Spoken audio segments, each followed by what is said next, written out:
Punk, first Raw on Netflix. And man, these promos have been something else. Yeah, they've been interesting. They've been interesting. I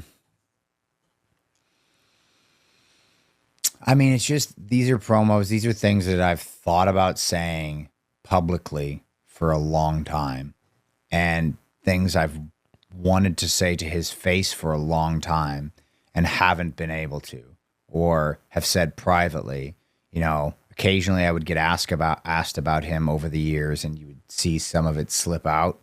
But most of the time, I just never wanted to acknowledge his existence, because he was such a, I mean, he really was just a cancer to my career for many years while he was gone. He an intentional one, you know what I mean? He was a parasite. He really just wanted to he seemed like every time he could take a pot shot at me or the company, he was trying to. And so I never wanted to give that credence, because I just kind of looked at him as like a troll. I'm like, I don't want to acknowledge these things, because then it looks like they matter, and they don't. But it did bother me internally, because, you know, we were trying, dude, that roster from, like, I mean, he leaves in 2014, right? I think. Like, we were hustling, dude. We were trying our damnedest, and we were given garbage a lot of the time, and we were making the best of it. And, like, you know, he was in a position where he'd made a bunch of money and could just dip and go, and there wasn't an alternative. AEW didn't exist at the time. There was nowhere else to go. Like, what are we going to do? Just pack up and leave because CM Punk's feelings were hurt? Because that's what he wanted from guys. He didn't want people who were his friends to stay and work for the company, because he felt like it was like some sort of betrayal to him.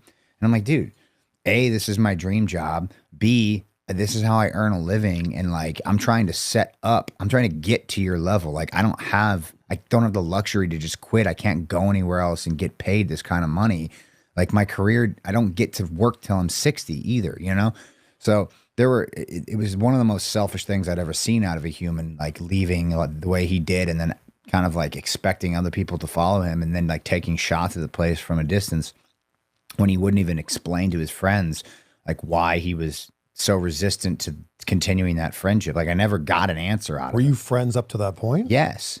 Like, we were friends till he left, you know, and we had a mentor-mentee kind of relationship, you know, at that point, because I was a lot younger. So, like, I didn't push. I sent him some texts and called him, like, after he left, but I wasn't, like, comfortable enough with him to, like, because we were peers, but, you know, he was here and I was here. So I didn't want to, like, push that envelope. So